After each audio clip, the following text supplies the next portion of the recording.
ഈ അടുത്ത സമയത്ത് ഗവൺമെൻറ് ഓഫ് ഇന്ത്യയുടെ എക്സ്റ്റേണൽ അഫേഴ്സ് ഓഫീസിൽ നിന്നും നടത്തിയ പ്രസ് ബ്രീഫിങ് നിങ്ങൾ കേട്ട് കാണും. അതിൽ രണ്ടെണ്ണമാണ് ഏറ്റവും പ്രധാനപ്പെട്ട സംഭവങ്ങൾ ഇന്ത്യയുടെ ജോയിൻറ്റ് സെക്രട്ടറി റാങ്കിലുള്ള IFS ഓഫീസർ പത്രക്കാരോട് പറഞ്ഞത്. അതിനിടയ്ക്ക് ഒരു പത്രക്കാരനൊരു ചോദ്യം ചോദിച്ചു. ഈ രണ്ട് ചോദ്യങ്ങളും ബേസിക്കലി നമ്മൾ മനസ്സിലാക്കുകയാണെങ്കിൽ, ഒന്ന് ഇറാനിലെ ചബാർ പോർട്ടുമായി ബന്ധപ്പെട്ടാണ്, രണ്ടാമത്തെ ചോദ്യം ബ്രിക്സുമായി ബന്ധപ്പെട്ടാണ്. അതിൽ ഏറ്റവും പ്രധാനപ്പെട്ട ഒരു സംഭവമുണ്ട് നമ്മൾ മനസ്സിലാക്കേണ്ടത്.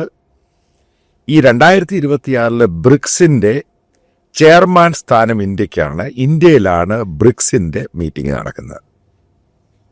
ഉറപ്പായിട്ടും ചോദ്യം വരാം. അതിൻ്റെ ലോഗോയൊക്കെ Indian external affairs minister doctor Jaishankar അത് പ്രകാശനം ചെയ്തു. ബ്രിക്സിനെ വലിയ രീതിയിലാണ് ഇന്ത്യ ഏകദേശം ഓപ്പറേഷൻ സിന്ദൂറിന് മുമ്പ് വരെ, അതായത് വലിയ രീതിയിലാണ് ബ്രിക്സുമായി ബന്ധപ്പെട്ട പല കാര്യങ്ങളും ഗവൺമെൻറ് ഓഫ് ഇന്ത്യ അത് ഫോളോ ചെയ്തും വളരെ പോസിറ്റീവായിട്ട് പോവുകയും നിങ്ങളെല്ലാം കേട്ട് കാണും. ബ്രിക്സിൻ്റെ കറൻസി വരുന്നു. അതിനിടയ്ക്ക് മലയാളത്തിലെ ഒരു സോഷ്യൽ മീഡിയ യൂട്യൂബർ, ഞാൻ പേരൊന്നും പറയുന്നില്ല, അത് മോശമാണ്, അതേപോലെ ചില സോഷ്യൽ മീഡിയയിലൊക്കെ വന്നു, ഇന്ത്യ ഗവൺമെൻറ് റിസർവായിട്ടുള്ള ഡോളർ വിറ്റഴിക്കുന്നു. ഇപ്പം ഈ വീഡിയോ കാണുന്നവരും ആ വീഡിയോ കണ്ടവരും നിങ്ങൾ ജസ്റ്റ് ഒന്ന് സിമ്പിളായിട്ട് അനലൈസ് ചെയ്യണം. ഗവൺമെൻറ് ഓഫ് ഇന്ത്യയുടെ RBIയിൽ ഇരിക്കുന്ന നമ്മുടെ ഫോറിൻ എക്സ്ചേഞ്ച്, പ്രധാനപ്പെട്ട ഫോറിൻ എക്സ്ചേഞ്ച് തന്നെയാണ് ഇന്ത്യ ഡോളറിൽ നടത്തുന്നത്. ഈ ഡോളർ ഇന്ത്യ വിറ്റഴിക്കാൻ തീരുമാനിച്ചു 50 ബില്യൺ. അതായത് ഏറ്റവും വലിയ നോൺസെൻസ് ആണ് അടിച്ചുവിട്ടത്. അതായത് ഈ പറഞ്ഞ ആൾക്കാർക്ക്, പറഞ്ഞ ആളിനും ഈ സോഷ്യൽ മീഡിയയിൽ പറയുന്നവർക്കും എന്താണ് ട്രേഡ്, എന്താണ് ഇന്ത്യയുടെ ട്രേഡ് ഗ്ലോബലായിട്ട് നടത്തുന്നത്, അതിനെപ്പറ്റി 1% പോലും ബോധമില്ലാത്ത കൂതറകൾ. ഞാൻ ഈ ഡോളറിനെ പൊക്കാൻ വേണ്ടി പറയുമല്ല. എന്തുകൊണ്ടാണ് പറയുന്നതിൻ്റെ കാര്യം, ഇന്ത്യ ഇപ്പം ഫ്രാൻസുമായിട്ട് റഫേൽ വാങ്ങാൻ പോകുന്നു. നിങ്ങൾക്കറിയാം 3.25 ലക്ഷം കോടിയാണ് ആ ഡീലെന്ന് പറയുന്നത്. ഇത് ഏത് കറൻസിയിലാണ് നടത്തുന്നത്? ഇന്ത്യൻ കറൻസിയിലാണ് നടത്തുന്നത്. ഇന്ത്യ റഷ്യയുമായിട്ട് പോലും, അതായത് ആദ്യം റഷ്യ പറഞ്ഞു ഇന്ത്യയുമായിട്ട് ഓയിൽ ട്രേഡ് നടത്തും, ഇന്ത്യയുടെ ആയിരിക്കും പകുതി കറൻസി. പിന്നീട് റഷ്യയിൽ കറൻസി അങ്ങ് സ്റ്റാഷ് ചെയ്തു കൂടി, കാരണം ആർക്കും ഇന്ത്യൻ കറൻസി വേണ്ട. പിന്നീടത് UAE റിയാലിലോട്ട് മാറ്റുമായിരുന്നു. ഉറപ്പായിട്ട് ഇന്ത്യക്കാർ ദുബായിൽ അവിടെയൊക്കെ വർക്ക് ചെയ്തതിൻ്റെ പേരിൽ ഇന്ത്യക്ക് ആ കറൻസിയുടെ റിസർവ് കയ്യിലുണ്ട്. അതിൻ്റെ പേരിലാണ് പിന്നീട് ഓയിൽ ട്രേഡ് റിയാലിൽ നടത്തിയത്. അപ്പം ചില മരമണ്ടന്മാർ, ഇവരെയൊക്കെ പല മലയാളികളും ഈ സാധനം കണ്ടിട്ട് ഇതിൻ്റെ ക്ലിപ്പൊക്കെ എനിക്ക് അയച്ചു തരും, ഇതിൻ്റെ ലിങ്കൊക്കെ. അധികം ഞാൻ ഈ സാധനം കാണാറൊന്നുമില്ല, കാരണം പരമണ്ടത്തരമാണ് വിളിച്ചു പറയുന്ന പലരും. അപ്പോൾ അതുമായി ബന്ധപ്പെട്ട് ബ്രിക്സിൻ്റെ സംഭവം നിങ്ങൾ മനസ്സിലാക്കുക. എന്തുകൊണ്ടാണ് ഗവൺമെൻറ് ഓഫ് ഇന്ത്യ തീരുമാനിക്കുന്നത് ചൈന ലീഡ് ചെയ്യുന്ന സൗത്ത് ആഫ്രിക്കയിൽ കഴിഞ്ഞു പോയ ഈ നേവൽ എക്സർസൈസ് ഉണ്ട്. ബ്രിക്സ് രാജ്യങ്ങളായ ചൈന ലീഡ് ചെയ്യുന്നു, റഷ്യയുണ്ട്, സൗത്ത് ആഫ്രിക്കയുണ്ട്, ബ്രസീൽ പുറമേ നിന്ന് നോക്കുന്ന മാത്രമല്ല, കാരണം അവർക്ക് താല്പര്യമില്ല അതിൻ്റെ ഇടപെടാൻ. കാരണം അമേരിക്ക വീണ്ടും അവരെ പണിഷ് ചെയ്യുമെന്നറിയാം. ഇന്ത്യ എന്ന് പറഞ്ഞ രാജ്യം പൂർണ്ണമായിട്ടൊക്കെ പിന്മാറി. എന്താ കാര്യം? ഇന്ത്യ പേടിച്ചു. ട്രംപിനോടുള്ള പേടി തന്നെയാണ്. വീണ്ടും അടുത്ത പണിഷ് ചെയ്യുമെന്നറിയാം. അതായത് മനസ്സിലാക്കുക, ഇന്ത്യയിലെ ഈ ബ്രിക്സിൻ്റെ ഒക്കെ മീറ്റിംഗ് കഴിയുമ്പോൾ ഞാൻ ഈ പറയുന്നത് നിങ്ങൾ വേണേൽ അണ്ടർലൈൻ ചെയ്യുക, ഗ്രാജുവലി ഇന്ത്യ ബ്രിക്സിൽ നിന്ന് എക്സിറ്റ് ആവും. അതിൻ്റെ പ്രധാനപ്പെട്ട 2 കാരണങ്ങളാണ്. ഒന്ന് അമേരിക്കൻ പേടി, കാരണം അമേരിക്ക ഇന്ത്യ പണിഷ് ചെയ്യും എല്ലാ രീതിയിലും. രണ്ടാമത്തെ ഭയമെന്ന് പറയുന്നത് ചൈനയ്ക്ക് പാകിസ്ഥാന് ബ്രിക്സിൻ്റെ അംഗരാജ്യമായിട്ട് കൊണ്ടുവരണം. റഷ്യയുടെ പിന്തുണയുണ്ട്, സൗത്ത് ആഫ്രിക്കയുടെ പിന്തുണയുണ്ട്. അപ്പം അങ്ങനെ റഷ്യയും കൂടി ഇതിനകത്ത് വന്നു കഴിഞ്ഞാൽ പിന്നെ ഇന്ത്യക്ക് ഇതുമായിട്ട് യാതൊരു പിടിപാടും ഉണ്ടാവത്തില്ല. ഈ 2 കാരണങ്ങൾ കൊണ്ട് ഇന്ത്യ ബ്രിക്സിൽ നിന്ന് എക്സിറ്റ് ആവും. ഇപ്പം ഈ സൗത്ത് ആഫ്രിക്കയിൽ നടക്കുന്ന ഈ ബ്രിക്സിൻ്റെ ഈ നേവൽ എക്സർസൈസ് പ്രധാനപ്പെട്ട സംഭവമാണ്. ഇന്ത്യ അങ്ങ് പിന്മാറി. എന്നിട്ട് ജയ്സ്വാൾ, അതായത് ഇന്ത്യൻ എക്സ്റ്റേണൽ അഫയേഴ്സ് സ്പോക്സ് പേഴ്സണോട് ചോദിച്ചു, എന്തുകൊണ്ടാണ് പിന്മാറുന്നത്? അദ്ദേഹം മറുപടി കൊടുത്തില്ല. അത് ഏറ്റവും നാണം കെട്ട രീതിയിലായിപ്പോയി. അതിന് മറുപടി കൊടുക്കണം. എന്തുകൊണ്ടാണ് ഇന്ത്യ പിന്മാറിയത്? കാരണം പിന്മാറിയത് അമേരിക്കൻ പ്രഷർ തന്നെയാണ്. മനസ്സിലാക്കുക, അമേരിക്കയുടെ പ്രഷറിനെ അതിജീവിച്ച് ഇന്ത്യ എന്ന് പറഞ്ഞ രാജ്യത്തിന് മുന്നോട്ട് പോകാൻ പറ്റത്തില്ല. അതാണ് കഴിഞ്ഞ കുറേ മാസങ്ങളായിട്ട് നമ്മുടെ ഡോളർ കൊണ്ടുപോവാണ്. ഇന്ത്യയിൽ ഔട്ട്ഫ്ലോ ഭയങ്കരമായിട്ടങ്ങ് കൂടി. കാരണം അമേരിക്കയുമായിട്ടുള്ള ബന്ധം മോശമായി. ട്രേഡ് മാത്രമല്ല, മറ്റ് പല രീതിയിലും ഇന്ത്യയിൽ ഇൻവെസ്റ്റ് ചെയ്യാൻ ആളുകൾ വരുന്നില്ല. ഫോറിൻ ഇൻവെസ്റ്റേഴ്സ് വരുന്നില്ല. Foreign institutional investors, direct investors അവർ ഇന്ത്യയിൽ വരുന്നില്ല. ഇന്ത്യയിൽ ഇൻവെസ്റ്റ് ചെയ്ത പല ആൾക്കാരും, ഈ സ്റ്റോക്ക് മാർക്കറ്റിൽ ഇൻവെസ്റ്റ് ചെയ്ത ഇൻസ്റ്റിറ്റ്യൂഷണൽ ഇൻവെസ്റ്റേഴ്സ് അവർ വിഡ്രോ ചെയ്തു. അതിൻ്റെ ഭാഗമായിട്ട് അതിന് പറയുന്ന ഔട്ട്ഫ്ലോ ആണ്. ഈ ഡോളർ മുഴുവനും പിൻവലിക്കാൻ തുടങ്ങി. ഇന്ത്യൻ കറൻസിയുടെ വാല്യൂ പോയി. ഇന്ത്യൻ സ്റ്റോക്ക് എക്സ്ചേഞ്ച്, അതായത് മാർക്കറ്റ് കൊളാപ്സ് ആയിക്കൊണ്ടിരിക്കുന്നു. അത് വീണ്ടും അത് റിന്യൂ ചെയ്ത് അത് റിജുവിനേറ്റ് ചെയ്ത് വരാൻ സാധിക്കുന്നില്ല. ഇതാണ് അതിൻ്റെ സിമ്പിളായിട്ടാണ് നമ്മൾ മനസ്സിലാക്കി. ഇത് വലിയ ഗ്ലോബൽ എക്കോണമി പഠിക്കേണ്ട ആവശ്യമൊന്നുമില്ല. സിമ്പിളായിട്ട് മനസ്സിലാക്കിയാൽ മതി. അമേരിക്ക ഇൻവെസ്റ്റ് ചെയ്തില്ല എങ്കിൽ, അതായത് മനസ്സിലാക്കുക, ഗ്ലോബലായിട്ടുള്ള നിങ്ങൾ ഒരു 100 ബിഗ് ഇൻവെസ്റ്റേഴ്സിനെ എടുക്കുകയാണെങ്കിൽ പ്രധാനപ്പെട്ട അതിനകത്ത് 70-80% അമേരിക്കൻ ബേസ്ഡ് ഇൻവെസ്റ്റേഴ്സാണ്. അവരിന്ത്യയിൽ ഇൻവെസ്റ്റ് ചെയ്തില്ല എങ്കിൽ ഇന്ത്യയുടെ ഗതി അധോഗതിയാണ്. സിമ്പിളാണിത്. ഗുജറാത്തിയായ മോദിക്ക് ഇത് അറിയത്തില്ല, അറിയാം. അതുകൊണ്ട് തന്നെയാണ് നരേന്ദ്രമോദി ഇടപെട്ട് അമേരിക്ക ഇനിയും പിണക്കേണ്ട ആവശ്യമില്ല. അമേരിക്ക പറയുന്ന ലൈനിൽ പോകാം. അതാണ് ഇന്ത്യ ബ്രിക്സിൽ നിന്നും പിന്മാറിയത്, അതായത് നേവൽ എക്സർസൈസിൽ നിന്നും പിന്മാറിയത്. മറ്റൊരു ഘടകം കൂടിയുണ്ട്, കോഡ്. എന്താണ് കോഡ്? ചൈനയെ ചലഞ്ച് ചെയ്യാൻ വേണ്ടി അമേരിക്കയും ജപ്പാനും ഓസ്ട്രേലിയയുമായിട്ട് ഒരുമിച്ചിരിക്കുന്നൊരു ഫോറമാണ് കോഡ്. ഏതിനെതിരെ കൊണ്ടുവന്ന്? SCOയ്ക്കെതിരെ, ചൈനയുടെ ആധിപത്യം കൺട്രോൾ ചെയ്യാൻ വേണ്ട സംഭവമാണ് ഈ കോഡ്. അതിൻ്റെ ഭാഗമായിട്ട് മരറ്റായി, അതായത് ഇന്ത്യക്ക് ഈ പറയുന്ന ജപ്പാനും ഓസ്ട്രേലിയയും ഫണ്ട് ചെയ്ത് അമേരിക്കൻ ടെക്നോളജിയിൽ അന്തർവാഹിനികളും വെസൽസും ഈ സംഭവങ്ങൾ ഇന്ത്യ പെട്രോളിംഗ് നടത്തും. അതായത് ഇന്ത്യൻ നേവൽ ഫോഴ്സിനെ അപ്ഗ്രേഡ് ചെയ്ത് ഗ്ലോബൽ ക്ലാസ്സിലോട്ട് കൊണ്ടുവരിക. കാരണം ഇന്ത്യയിൽ മാൻ പവർ ഉണ്ട്, ഇന്ത്യൻ നേവി വളരെ സ്ട്രോങ് ആണ്.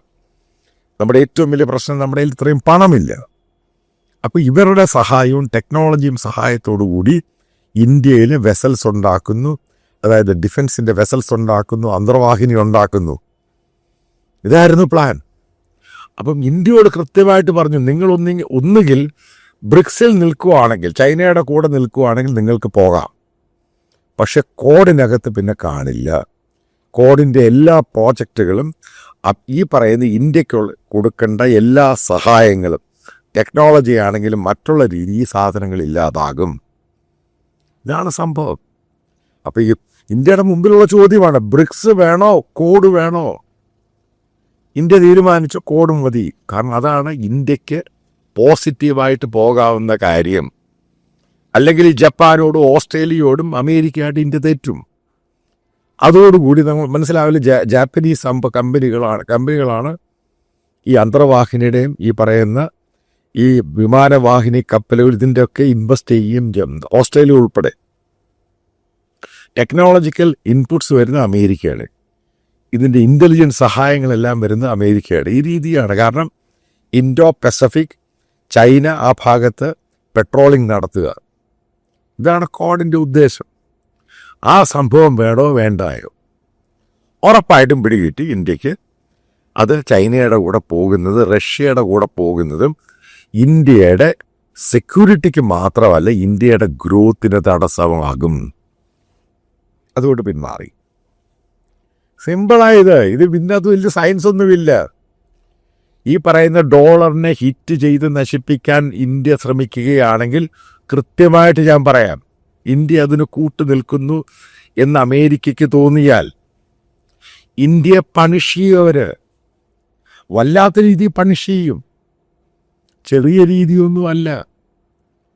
അതുകൊണ്ട് തന്നെയാണ് സംഭവം ഇന്ത്യ പിന്മാറി ഇന്ത്യ അമേരിക്കയുടെ കൂടെ നിൽക്കാൻ തീരുമാനിച്ചത്.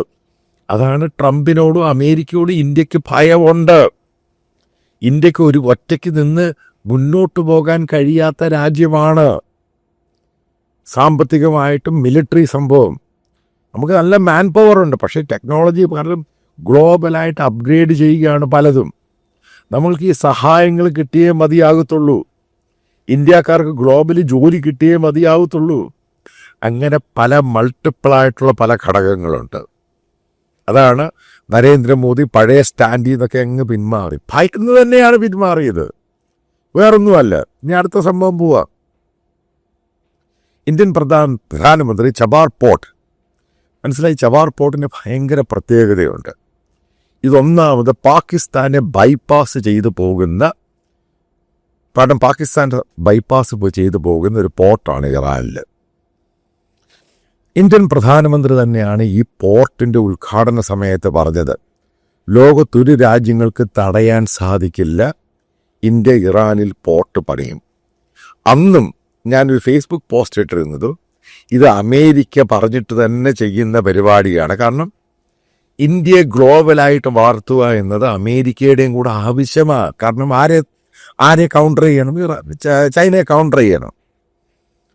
പക്ഷെ ഈ പോർട്ട് എന്ന് പറയുന്നത് ഇന്ത്യക്ക് സെൻട്രൽ ഏഷ്യയുമായിട്ടും അതേപോലെ സെൻട്രൽ യൂറോപ്യൻ രാജ്യങ്ങളിലോട്ടും ഈസി ആക്സസും കൂടായിരുന്നു. ഏകദേശം $1 ബില്യൺ ഇന്ത്യ അവിടെ ഇൻവെസ്റ്റ് ചെയ്തു. അതായത് IRTC, ഇന്ത്യയുടെ റെയിൽവേയുടെ ഒരു ഘടകവും അവരാണ് റോഡ് പണിയുന്നത്, ആ പോർട്ട് പണിത്. ഹ്യൂജ് പോർട്ടാണ് അവിടെ പണിതത്. ഇന്ത്യൻ വെസൽസിന് വേണ്ടി മാത്രമാണ് ബേസിക്കലി പണിത്. കാരണം ഡീപ്പ് വാട്ടർ പോർട്ടാണ് ഈ സംഭവം. അമേരിക്ക പറഞ്ഞ അടുത്ത് 25% അടുത്ത സാങ്ഷൻ വരുന്നു ഈ ഇറാനുമായിട്ട് ട്രേഡ് നടത്തുന്നവർക്ക്. നേരത്തെ അതായത് ഇത് അമേരിക്ക നമുക്കിങ്ങനെ എക്സ്റ്റെൻഡ് ചെയ്ത് തരികയാണ്, കാരണം സാങ്ഷനുമായി ബന്ധപ്പെട്ട്. ഇപ്പോൾ കഴിഞ്ഞ പ്രാവശ്യം ഓപ്പറേഷൻ സിന്ദൂറിന് ശേഷം ഇത് റിന്യൂ ചെയ്യേണ്ട സമയത്ത് ഗവൺമെൻറ് ഓഫ് ഇന്ത്യ റിക്വസ്റ്റ് ചെയ്തു, അതായത് സാങ്ഷൻ ഇമ്പോസ് ചെയ്യരുത് വെസൽസിനെതിരെയും അവിടെ അതുമായിട്ട് ബന്ധപ്പെട്ട്. അന്ന് അമേരിക്ക നമുക്ക് 6 മാസത്തെ എക്സ്റ്റൻഷൻ തന്നു.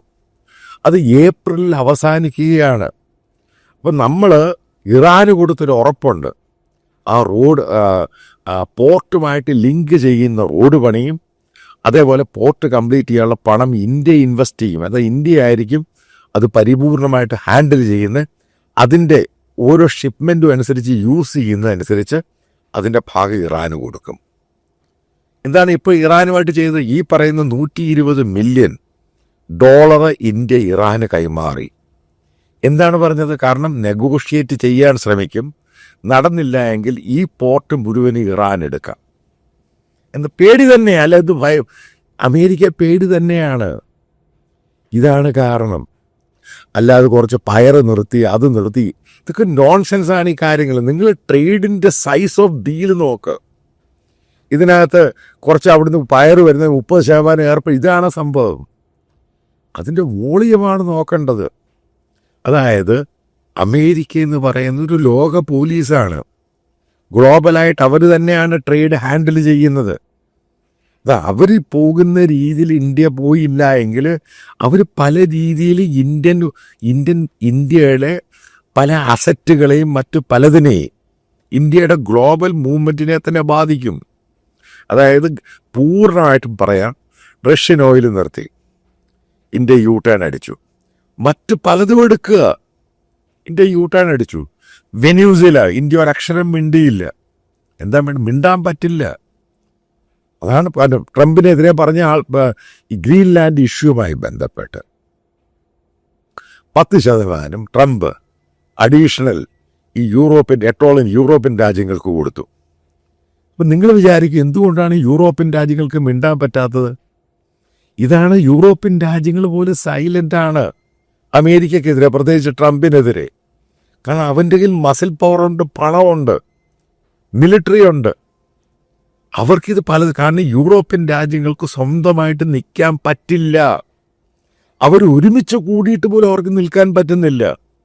എന്നിട്ടാണ് ഇന്ത്യ എന്ന് പറഞ്ഞ ഒരു തേർഡ് വേൾഡ് രാജ്യം അതായത് നല്ല ഗ്രോത്ത് ഉള്ള ഡെവലപ്പ് ചെയ്യുന്ന ഒരു രാജ്യത്തിന് അമേരിക്കയെ മാറ്റി നിർത്തി ഇതിൽ ചെയ്യാൻ പറ്റത്തില്ല. എന്തുകൊണ്ടാണ് ഈ ട്രേഡുമായി ബന്ധപ്പെട്ട് ഇന്ത്യക്ക് ഫ്ലെക്സിബിലിറ്റി എന്നേക്കുന്ന പുണിറ്റീവ് ടാരിഫിനകത്ത്? അതായത് പല രാജ്യങ്ങൾക്ക് ഇന്ത്യക്ക് സാധനങ്ങൾ കൊണ്ടുപോയിട്ട് അവിടുന്ന് കയറ്റി അയക്കാം. ഇപ്പോഴും ഇന്ത്യൻ പ്രോഡക്റ്റ് അവിടെ എത്തുന്നുണ്ട്. അതവർ ഫ്ലെക്സിബിലിറ്റി തന്നേക്കുവാണ്. അതായത് പൂർണ്ണമായിട്ടും ബാൻ ചെയ്തിട്ടില്ല. കാരണം ടാരിഫിൻ്റെ മേൽ ചില രാജ്യങ്ങൾ 0 ടാരിഫും മിഡിൽ ഈസ്റ്റും ദുബായൊക്കെ ഉപയോഗിക്കുകയാണ്. ആ ഒരു ഫ്ലെക്സിബിലിറ്റി പോലും ഇല്ലാതായി പോവും. അപ്പം അതാണ് അതിൻ്റെ റിയൽ ഇഷ്യൂ. അതായത് പറഞ്ഞു വരുന്നൊരു കാര്യമുണ്ട്. അതായത് ഇപ്പം നേരത്തെ നിങ്ങൾ കേട്ട് കാണും, ഇന്ത്യയുടെ ഈ ഡോളർ മാറ്റിയിട്ട് മറ്റുള്ള കറൻസി വരുന്നു. ഞാൻ അന്ന് പറഞ്ഞ് നടക്കുന്ന കാര്യമൊന്നുമല്ല. കാരണം ഇന്ത്യയുടെ ട്രേഡ് എന്ന് പറഞ്ഞത് ബേസിക്കലി ഗ്ലോബൽ ട്രേഡ് ഡോളറിലാണ് നടക്കുന്നത്. കാരണം എന്തുകൊണ്ടാണ് ഇന്ത്യയുടെ ഡോളർ ഇത്ര കുറയാൻ കാരണം? റെമിറ്റൻസ് കുറഞ്ഞു, H1B വിസ ഇഷ്യൂ, അവിടെ നിന്ന് ഇങ്ങോട്ട് പണം കുറഞ്ഞു. അതേപോലെ ട്രേഡ് അത് ഭയങ്കരമായിട്ട് ബാധിച്ചിട്ടുണ്ട്. മൾട്ടിപ്പിൾ ഫാക്ടറുണ്ട്. സ്റ്റോക്ക് എക്സ്ചേഞ്ചിൽ നിന്ന് ആൾക്കാർ ഡോളറിൻ്റെ ഇൻഫ്ലോ പൂർണ്ണമായിട്ടും അങ്ങ് നിന്നു. അമേരിക്കൻ ഇൻവെസ്റ്റ്മെൻറ്റ് കുറഞ്ഞു. ജനങ്ങൾക്ക്, അതായത് സ്റ്റോക്ക് മാർക്കറ്റ് ഇൻവെസ്റ്റ് ചെയ്യുന്നതൊക്കെ ഭയമായി. അതുകൊണ്ട് അതിന് പിടിച്ചു നിർത്താൻ വേണ്ടി ഗവൺമെൻറ് ചെയ്ത് റിസർവ് ഇരുന്ന ഡോളർ മാർക്കറ്റിൽ കൊടുത്തു. അതും നിങ്ങൾ മനസ്സിലാക്കണം. അത് ഗവൺമെൻറ് ചെറിയ ഒരു വലിയ റിസ്ക് എടുത്തിട്ടാണ് ഇത് ചെയ്തിരിക്കുന്നത്. കാരണം ഡോളറിൻ്റെ മൂല്യം കൂടുന്തോറും ഡോളറിൻ്റെ നമ്മുടെ സംഭരണശേഷി കൂടി വരുമ്പോൾ മാത്രമാണ് ഇന്ത്യയിലോട്ട് ഇൻവെസ്റ്റ്മെൻറ്റ് കൂടുന്നത്. ഇതാണ് അതിൻ്റെ കാര്യം. അതായത് ഞാൻ നേരത്തെ പറഞ്ഞൊരു കാര്യമുണ്ട്. ഇപ്പോൾ American president, American white house ഒരു ദിവസം ഒരു 10-20 പ്രധാനപ്പെട്ട കാര്യങ്ങൾ കാണാം. അതിനകത്ത് ഒരു പ്രാധാന്യം, കാരണം ഇന്ത്യയുമായിട്ടുള്ള അത്ര വലിയ പ്രാധാന്യമൊന്നുമില്ല അവർക്ക് വേറെ പല ഇഷ്യൂസുണ്ട്. വെനസ്വേലയുണ്ട്, ഇറാനുണ്ട്, ഗ്രീൻലാൻഡുണ്ട്, മറ്റുള്ള രാജ്യങ്ങളുടെ ഇഷ്യൂ ഉണ്ട്. അതിനകത്തൊരു ചെറിയ ഇഷ്യൂ മാത്രമേ ഉള്ളൂ ഇന്ത്യയുമായിട്ടുള്ള ഇഷ്യൂ. കാരണം സൈസ് ഓഫ് എക്കോണമി നോക്കണം. അതാണ് ഞാൻ മറ്റൊരു വീഡിയോയിൽ പറഞ്ഞത്. അമേരിക്കയിലൊരു സ്റ്റേറ്റാണ് കാലിഫോർണിയയുടെ ആ സ്റ്റേറ്റിൽ ആകെയുള്ളത് 5 കോടി ജനങ്ങൾ മാത്രമേ ഉള്ളൂ. ഇന്ത്യ എന്ന് പറയുന്നത് 130 അല്ലെങ്കിൽ 140 കോടി ജനമുണ്ട്. ഇന്ത്യയുടെ GDP സൈസ് എന്ന് പറയുന്നത് 4.5 ട്രില്യനാണ്. കാലിഫോർണിയയുടെ GDP എന്ന് പറയുന്നത് അമേരിക്കയിലൊരു സ്റ്റേറ്റാണ്. അതിൻ്റെ GDP എന്ന് പറയുന്നത് എത്രയാണെന്ന് നിങ്ങൾക്കറിയണം, 3.5 ട്രില്യനാണ്. അതായത് അവരുടെ ഒരു സ്റ്റേറ്റുമായിട്ട് കമ്പയർ ചെയ്യുമ്പോൾ ഇത്ര മാത്രമേ ഉള്ളൂ. അമേരിക്കയിലൊരു കോടീശ്വരനാണ് എലോൺ മസ്ക്. അയാൾ 1 ട്രില്യൺ അയാളുടെ സ്വന്തം അസറ്റ് ആകാൻ പോവാണ്. അയാൾ സ്വന്തമായിട്ട് 1 ട്രില്യണിലോട്ട് പോവുകയാണ്. അമേരിക്കയിലെ പല കമ്പനികളുണ്ട്, ബ്ലാക്ക് റോക്ക് എന്നൊക്കെ പറഞ്ഞ കമ്പനി. അവരുടെ അസറ്റ് മാത്രമുണ്ട് 12 മുതൽ 13 ട്രില്യൺ. എൻവിഡ, അതായത് ചിപ്പ് ഉണ്ടാക്കുന്ന കമ്പനി, ഗ്ലോബലായിട്ട് ഭയങ്കര അക്സെപ്റ്റൻസ് ഉള്ള കമ്പനിയാണ്. അവരുടെ അസറ്റ് മാത്രമുണ്ട് 5 ട്രില്യൺ. അപ്പം അവിടെ അതാണ് അമേരിക്കൻ ബിസിനസ് എന്ന് പറയുന്നത്, ക്യാപിറ്റലിസ്റ്റിക് ബിസിനസ്സുകാരെന്ന് പറയുന്നത്. അപ്പം അതിൻ്റെ മുമ്പിൽ ഇന്ത്യയുടെ ടോട്ടൽ GDP എന്ന് പറയുന്നത് 4 ട്രില്യനേ ഉള്ളൂ. അപ്പം അങ്ങനെയുള്ള രാജ്യത്തിൽ അവരുടെ ഓരോ ഇൻഡിവിജ്വൽ അസറ്റുമായിട്ട് കമ്പയർ ചെയ്യുമ്പോഴും നമുക്ക് അവിടെ നിൽക്കാൻ പറ്റും. അതാണ് ഞാൻ പറഞ്ഞത്, ഇന്ത്യ ഡിപ്പെൻഡബിളാണ്. ഉറപ്പായിട്ടും അമേരിക്ക ഡിപ്പെൻഡബിളാണ്. അമേരിക്കയിലുള്ള അവർ ചെയ്യുന്ന ഇന്ത്യക്കാരുടെ അസറ്റുകളും സംഭവങ്ങളും അവർ ചെയ്യുന്ന ജോലിയും അവരുടെ റെമിറ്റൻസും നിങ്ങൾ നോക്ക് എത്രയാണെന്ന് ഒരു വർഷം വരുന്നത്. അതിനെയൊക്കെ ഡിപ്പെൻഡ് ചെയ്യുന്ന രാജ്യമാണ് ഇന്ത്യ. അതുകൊണ്ടാണ് അമേരിക്കൻ പ്രസിഡന്റ് രണ്ടാമത് തിരഞ്ഞെടുക്കപ്പെട്ടപ്പോൾ ഇന്ത്യൻ പ്രധാനമന്ത്രിയുടെ ബന്ധം ആദ്യം പോയ ഒരു ലോക നേതാവ് ഇന്ത്യൻ പ്രധാനമന്ത്രിയായിരുന്നു. ഏകദേശം 2025 തന്നെ ഇന്ത്യയിൽ വരുമെന്നാണ് പറഞ്ഞിരുന്നത്. അതെല്ലാം പൊളിഞ്ഞ നാശമായിപ്പോയി. അതുകൊണ്ടാണ് രണ്ട് രീതിയിലുള്ള ഇന്ത്യൻ എക്കോണമി ഞാൻ എപ്പോഴും അനലൈസ് ചെയ്യുന്നത്. ഓപ്പറേഷൻ സിന്ദൂറിന് മുമ്പും സിന്ദൂറിന് ശേഷം. സിന്ദൂറിന് ശേഷം ഇപ്പോഴാണ് ബേസിക്കലി, അതായത് എല്ലാ ആൾക്കാരും പബ്ലിക്കായിട്ട് അറിയാൻ തുടങ്ങി ഇന്ത്യ അമേരിക്കയുടെ മുമ്പിൽ വളഞ്ഞു ഒടിയാവുന്ന രീതിയിലോട്ടങ്ങ് പോയി. കാരണം ഭയം ഇന്ത്യൻ എക്കോണമിയെ ബാധിക്കും. എക്കോണമിയാണ് ഒരു രാജ്യത്തിൻ്റെ ഏറ്റവും വലിയ സ്ട്രെങ്ത്, മിലിറ്ററി അല്ല. നമ്മുടെ എക്കോണമി സ്ട്രെങ്തൻ ആയാൽ മാത്രമേ മിലിറ്ററി സ്ട്രെങ്തൻ ആവുകയുള്ളൂ. അതാണ് രാജ്യത്തിൻ്റെ ഏറ്റവും പരമപ്രധാനം. ഒരു രാജ്യത്തിൻ്റെ മിലിറ്ററി ഏറ്റവും സ്ട്രെങ്തൻ ആയി കഴിഞ്ഞാൽ എക്കോണമി സ്ട്രെങ്തൻ ആകേണ്ട ആവശ്യമൊന്നുമില്ല. എക്കോണമിയെ ബാധിക്കരുത്, പക്ഷെ ബാധിക്കാൻ തുടങ്ങി. അതാണ് ഇന്ത്യ നേരിടുന്ന ഏറ്റവും വലിയ പ്രശ്നം. അതുകൊണ്ട് തന്നെയാണ് അമേരിക്കൻ പ്രസിഡന്റ് പറഞ്ഞ് ഇന്ത്യൻ പ്രധാനമന്ത്രി അയാളെ ഹാപ്പിയാക്കാൻ, സുഖിപ്പിക്കാൻ ശ്രമിക്കുന്നുണ്ട്. തമാശയല്ല പോയിന്റ്, കാരണം ശ്രമിക്കുന്നുണ്ട്. അതിൻ്റെ ഭാഗമായിട്ടാണ് ബ്രിക്സിൽ നിന്ന് എക്സിറ്റ് ചെയ്യുന്നത്, ഇറാനിലെ ചബാർ പോർട്ട് ഒഴിയുന്നത്. പല കാര്യങ്ങളിലും ഇന്ത്യൻ പ്രധാനമന്ത്രിക്ക്, ഇന്ത്യൻ ക്യാബിനറ്റിനും പിടികിട്ടി ട്രംപിനെ അമേരിക്കയും പിണക്കി മുന്നോട്ട് പോവുകയാണെങ്കിൽ ഇന്ത്യയെ ശരിക്കും ബാധിക്കും. ഇന്ത്യയുടെ മുന്നോട്ടുള്ള ഗ്രോത്തിനെ ബാധിക്കും, ഇന്ത്യയുടെ എംപ്ലോയ്മെൻറ്റിനെ ബാധിക്കും. ഇന്ത്യയുടെ എക്കോണമി സ്ട്രെങ്തൻഡ് ആയിട്ട് മുന്നോട്ട് പോവുകയില്ല. 2 പയറും 2 മണിയും വരുന്നതൊന്നും അല്ല ഇവിടുത്തെ എക്കോണമി എന്ന് പറയുന്നത്. ഇവിടെ ഹാർഡായിട്ട് ഇൻവെസ്റ്റ്മെൻറ്റ് വരണം, എന്നാൽ മാത്രമേ ഇന്ത്യക്ക് മുന്നോട്ട് പോകാൻ സാധിക്കൂ. Humble and simple. അമേരിക്കയോട് പിണങ്ങി ഇന്ത്യക്ക് മുന്നോട്ട് പോകാൻ കഴിയില്ല. നിങ്ങൾ എങ്ങനെയൊക്കെ കണക്ക് കൂട്ടിയാലും അമേരിക്കൻ ഡോളറിനെ ഒന്നും തോൽപ്പിക്കാൻ ഇന്ത്യ എന്ന് പറഞ്ഞ രാജ്യത്തിനും ചൈനയെ കൊണ്ടുപോലും കഴിയത്തില്ല. കാരണം അത്രമാത്രം സ്ട്രെങ്തനായിട്ടത് കൊണ്ടുപോകുന്നൊരു സാധനമാണ്. അതിനെ തൊടാൻ പോകുന്നവനെ അവൻ പൊളിക്കും. അതിൻ്റെ ഏറ്റവും വലിയ ക്ലാസിക് എക്സാമ്പിളാണ് ഇന്ത്യ ബ്രിക്സിൽ നിന്നും, അതായത് ബ്രിക്സിൻ്റെ നേവൽ എക്സർസൈസിൽ നിന്നും പിന്മാറിയത്. അതായത് മനസ്സിലാക്കുക, ബ്രിക്സ് കറൻസിയും കിടാപ്പും ഒന്നും വരാൻ പോകുന്നില്ല. സിമ്പിളായിട്ട് അമേരിക്ക തന്നെ ലോകത്തെ വരാനുള്ള സമയത്ത് ഭരിക്കും.